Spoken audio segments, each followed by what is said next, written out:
alaikum wa rahmatullahi wa barakatuhu. We have been learning about organ systems.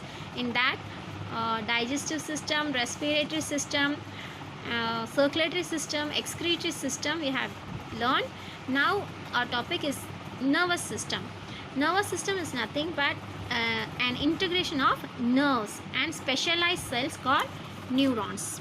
So these neurons pass the message from one part of the body to another and take the message to the brain and act according to it.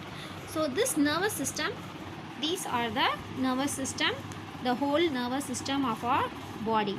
So there are two types of nervous system. One is central nervous system, another is peripheral nervous system. In short, we can say as CNS and PNS. So this central nervous system consists of brain and spinal cord. Peripheral nervous system passes through all part of the body, the nerves. So in this thing we are going to learn about spinal cord and brain. So spinal cord is the thick nerve that passes through the backbone of our body. Next is brain. Brain is divided into three parts: forebrain, midbrain and hindbrain. Here is the forebrain, midbrain and hindbrain.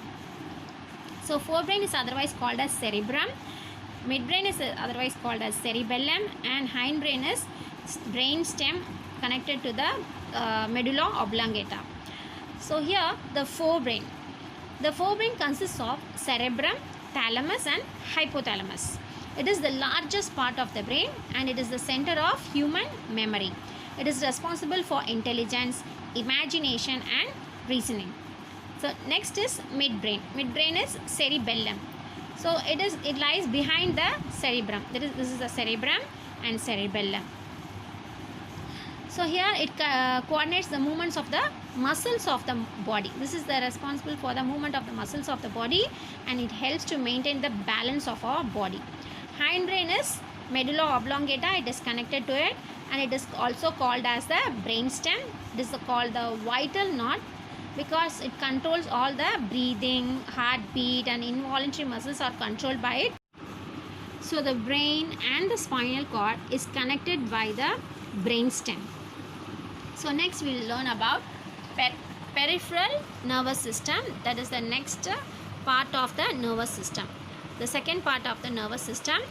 So all these nerves are peripheral nervous system that passes throughout our body, and there are two types. One is somatic nervous system, another is autonomous nervous system.